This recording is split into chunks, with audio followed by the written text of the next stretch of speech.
tagapag-alaga o caregiver ang nagbibigay ng tulong sa mga pang-araw-araw na gawain para sa mga individual na nangangailangan ng tulong dahil sa edad, sakit o kapansanan. Ating tungayan ang kwento ng tatlong magkakaibigan na nakipagsapalaran bilang caregiver sa ibang bansa.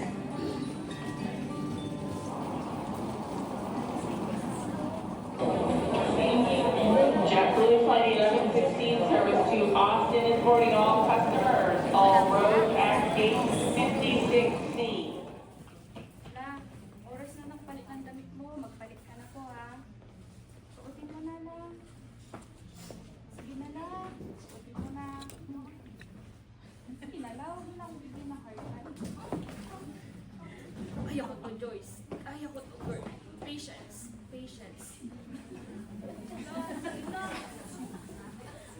Gusto mo na, balikan na natin. Lalabas tayo, pupunta tayo ng park. Suot mo to. Ah, suot mo.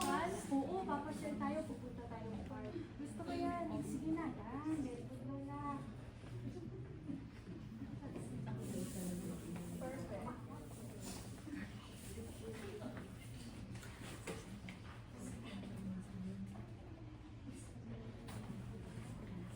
Lola, oras na ng kain mo.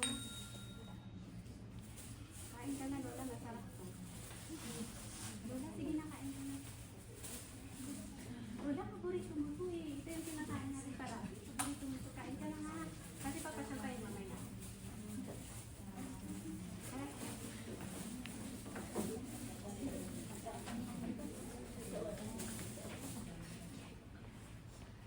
Morning, Lo.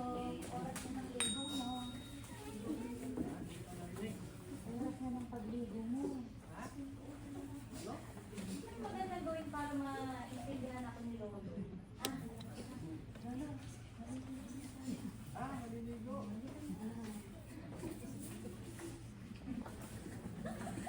Isang araw, nagkamustahan ang magkakaibigan gamit ang video call. Uy, kamusta na kayo? Mabuti naman. Ito, kinakaya pa naman. Siya nga pala, yung isa ko sa isang kaibigan ko, nag-aaya doon sa park. Mayroon daw event. Gusto niyo bang sumama? Sige, magandang pagkakataon niya. Pagpaalam namin sila.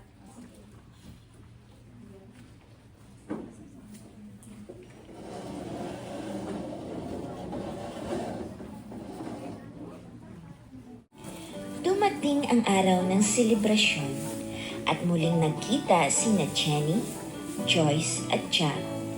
Kasama ang kanilang mga alaga, pinagdiwang nila ang Pasko ng masaya kahit malayo sa kanilang mga pamilya.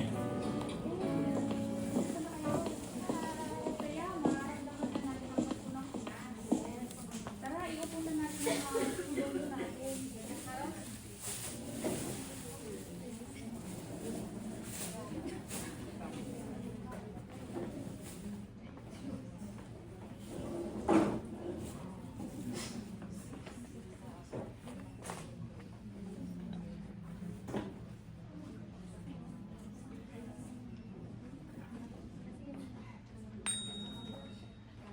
Nandito tayo ngayon upang ipagdiwang ang Pasko ng pagkabuhay ni Jesus. Ating palakpakan ng sayaw na handog ng ating mga kababayang Pilipino.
Thank you, Group 2. Ulitin ko lang ha, parang narinig namin ni Ate Leonie, pagkabuhay ni Jesus.